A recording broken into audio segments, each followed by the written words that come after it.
besar, Kau Allahku.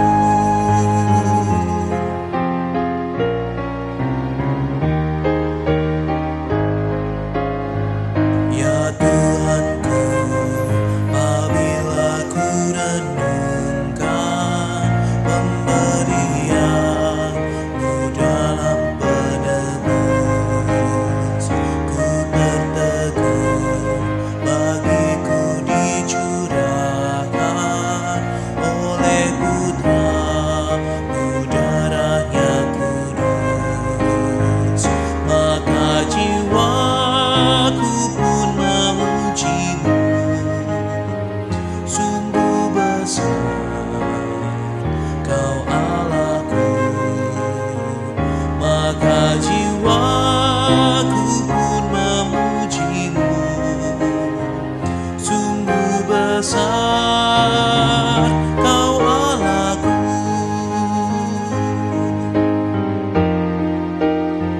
Apabila nanti Kristus memanggilku, sukacitaku amatlah besar, karena terkabullah yang ku rindukan, melihat Kau Tuhanku akbar.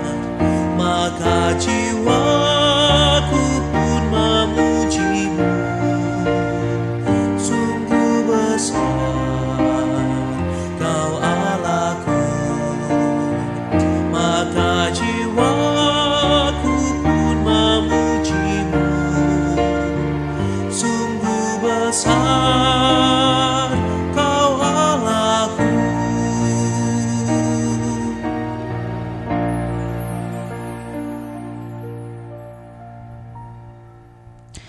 Selamat pagi Bapak Ibu, kembali lagi kita pada saat ini di dalam renungan doa pagi GKI Gatot Subroto Purwokerto. Dan pada pagi hari ini kita akan bersama-sama merenungkan dan juga mendengarkan sebagian dari firman Tuhan yang akan menyapa kita semua. Sebelum kita bersama-sama akan membaca dan merenungkan firman Tuhan, mari kita bersatu di dalam doa. Tuhan, kami sungguh mengucap syukur ketika pada pagi hari ini berkat Tuhan selalu setia menyertai kehidupan kami, kesehatan boleh Tuhan berikan dan kami boleh bangun di pagi hari ini untuk menjalankan setiap tugas dan tanggung jawab yang Tuhan percayakan kepada setiap dari kami. Dan ketika saat ini kami akan disapa oleh sebagian dari firman Tuhan, biarlah kiranya kebenaran firman ini yang boleh memperkuat dan memperteguh langkah kehidupan kami dalam iman kami. Terima kasih ya Tuhan, kiranya Roh Kudus-Mu memberikan kami hikmat untuk dapat mengerti dan melakukannya. Di dalam nama Tuhan kami, Yesus Kristus, kami berdoa. Amin. Bapak Ibu, pada pagi hari ini kita akan bersama-sama merenungkan firman Tuhan yang diambil dari Markus pasal ke-12 ayat ke-28 sampai dengan ke-31. Demikianlah firman Tuhan. Lalu seorang ahli Taurat yang mendengar Yesus dan orang-orang Saduki bersoal jawab dan tahu bahwa Yesus memberi jawab yang tepat kepada orang-orang itu, datang kepadanya dan bertanya, "Hukum manakah yang paling utama?" Jawab Yesus, "Hukum yang terutama ialah, dengarlah hai orang Israel, Tuhan Allah kita, Tuhan itu Esa. Kasihilah Tuhan Allahmu dengan segenap hatimu, dan dengan segenap jiwamu, dan dengan segenap akal budimu, dan dengan segenap kekuatanmu. Dan hukum yang kedua ialah, kasihilah sesamamu manusia seperti dirimu sendiri. Tidak ada hukum lain yang lebih utama daripada kedua hukum ini." Nah, Bapak Ibu Saudara-saudara yang terkasih, kita sama-sama tahu bahwa Tuhan memberikan setiap dari kita karunia yang berbeda di dalam diri setiap orang. Begitupun juga ketika saat ini kita mau melihat kehidupan beriman kita dalam rangka spiritualitas. Nah, spiritualitas yang kita punya di dalam diri setiap orang pun juga beragam begitu. Mungkin ada yang merasa bahwa ibadah di gereja dengan tata liturgi yang teratur itu cukup membosankan atau cukup monoton begitu. Atau mungkin juga ada yang lebih senang beribadah di luar ruangan atau di alam terbuka. Ada juga mungkin yang suka beribadah begitu menggunakan berbagai simbol di dalam gereja. Ada yang suka beribadah dengan nyanyian, dengan puji-pujian yang penuh semangat. Dan dengan mengenal pola dan model spiritualitas yang kita miliki, itulah yang akan menolong kita semua pada saat ini untuk mampu mengasihi Allah kita dengan segenap hati, segenap jiwa, akal budi, dan juga kekuatan kita. Dulu orang memahami bahwa spiritualitas yang ada di dalam diri kita hanya satu begitu ya. Dan makin hari makin mengalami peningkatan seperti anak tangga begitu. Namun sekarang kita memahami bahwa tipe dan gaya spiritualitas itu beragam. Di dalam diri saya, Bapak Ibu, saudara-saudari pasti berbeda, tidak ada yang serupa. Tidak hanya satu begitu ya, seperti anak tangga yang terus menaik meningkat, tetapi seperti taman yang berisi berbagai macam bunga gitu. Dan pada saat ini ketika kita mau bersama-sama mengenali apa yang menjadi corak dari spiritualitas kita, itu yang akan menolong kita semua untuk melakukan apa yang Yesus ajarkan di dalam pembacaan firman kita. Untuk melakukan hukum yang terutama, yaitu mengasihi Tuhan Allah dengan segenap hati, segenap jiwa, akal budi, dan dengan segenap kekuatan kita. Ketika kita mengenal apa yang menjadi pola atau corak dari spiritualitas kita, maka kita akan menemukan jalan mana yang paling tepat untuk mengenal dan juga mengasihi Allah kita, serta juga untuk mengasihi sesama kita. Bukan mengasihi dengan hati saja, dengan jiwa saja, atau dengan akal budi saja, melainkan utuh, menyeluruh. Dengan mengasihi sesama, dikatakan juga itu juga mengasihi Allah kita. Artinya mengasihi Allah, mengasihi sesama bisa kita lakukan dengan berbagai macam cara. Tidak ada cara yang salah, gak ada cara yang dianggap sebagai sesuatu yang melenceng begitu ya dari hadapan Tuhan. Tetapi setiap orang punya caranya untuk menemukan dan untuk mengenal, mengasihi Allah. Nah, seorang pendeta begitu ya, seorang penulis buku bernama Gary Thomas itu menolong kita semua untuk mengenal apa yang menjadi corak spiritualitas kita, Bapak Ibu saudara-saudara terkasih. Dalam bukunya yang mungkin Bapak Ibu pernah baca begitu, The Sacred Pathways, Discover Your Soul Path to God, mengatakan bahwa ada setidaknya 9 tipe spiritualitas dari kehidupan manusia. Dan tipe-tipe ini begitu tidak ada yang paling benar atau yang paling salah begitu. Setiap tipenya memiliki ciri yang khusus, memiliki keunikan untuk menemukan dan juga mengasihi Allah. Dan pada hari ini kita mau melihat Bapak Ibu, apa sih sesungguhnya yang menjadi corak spiritualitas kita. Bapak Ibu mungkin di dalam kehidupan sehari-hari ada yang sering mendengarkan puji-pujian, penyembahan rohani begitu ya. Ada juga yang sering membaca Alkitab, ada yang juga menemukan Tuhan melalui kegiatan sehari-hari atau kegiatan di alam. Nah, di dalam 9 tipe spiritualitas itu Bapak Ibu, ada macam-macam tipe yang mungkin salah satunya atau salah duanya adalah tipe spiritualitas dari Bapak Ibu. Yang pertama adalah spiritualitas seorang naturalis.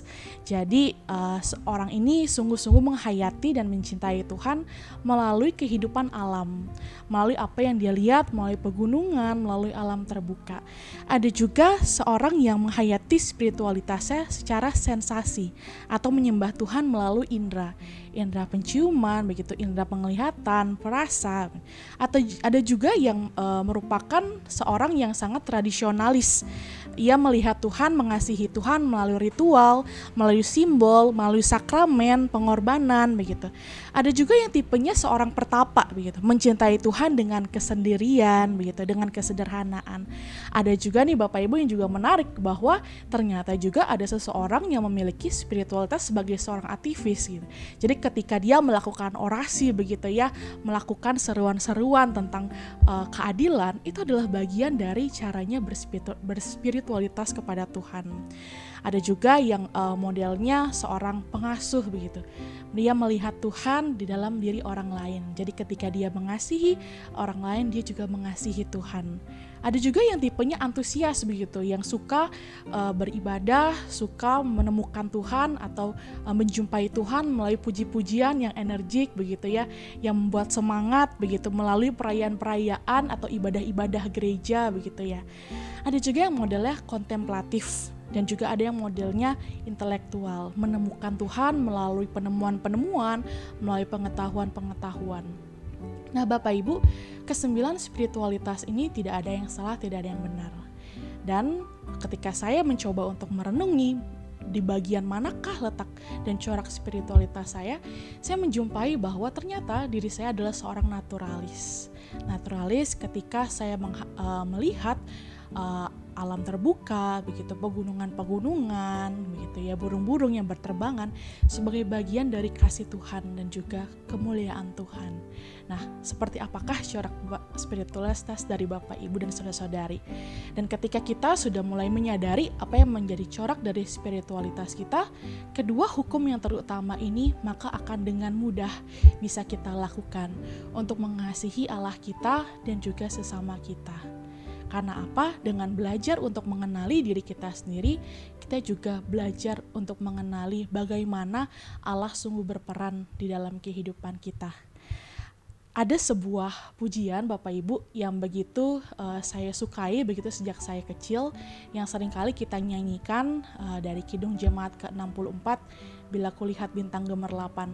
Nah, ketika saya dulu mencoba untuk mencari tahu latar belakang dari lagu ini juga lahir, digubah begitu ya, dari sebuah perjalanan seorang misionaris begitu, yang mengenali dirinya sebagai seorang naturalis. Ketika dia berpergian melihat gunung-gunung begitu ya, dia melihat bagaimana Tuhan ini sungguh-sungguh memelihara kehidupan. Dia melihat bagaimana burung-burung di alam bebas begitu ya, dapat berterbangan, dan itu semua ditulis di dalam syairnya. Ketika melihat bintang-bintang di langit, semua ciptaan yang ada di alam, dia melihat kemuliaan Tuhan di dalamnya. Dan bukankah melalui jalan spiritualitas yang kita punya, kita juga harus menghasilkan buah. Kita harus melahirkan berkat-berkat yang juga sungguh-sungguh mendatangkan berkat bagi orang lain. Dan ketika saat ini kita semua disapa kembali oleh kebenaran firman Tuhan, kita diingatkan kembali untuk mengasihi Allah kita, mengasihi sesama kita secara utuh dengan segenap hati, jiwa, akal budi, dan juga kekuatan, maka kita semua dipanggil untuk semakin mengenal jalan mana yang sungguh-sungguh mencerminkan kehidupan kita, jalan mana, corak spiritualitas mana yang akan kita jadikan sebagai identitas kita dalam mengasihi Tuhan dan sesama kita. Kiranya Tuhan terus menolong kehidupan kita, menolong setiap perjalanan spiritual kita bersama dengan Tuhan, dan biarlah setiap dari kita boleh Tuhan mampukan untuk mengenal mana yang sungguh-sungguh cocok begitu, sungguh-sungguh menjadi corak identitas dari spiritualitas iman kita kepada Tuhan. Dan biarlah melalui itu semua kita boleh melahirkan berkat-berkat untuk saling mengasihi sesama kita. Tuhan Yesus memberkati. Amin. Mari kita bersatu di dalam doa Bapak Ibu.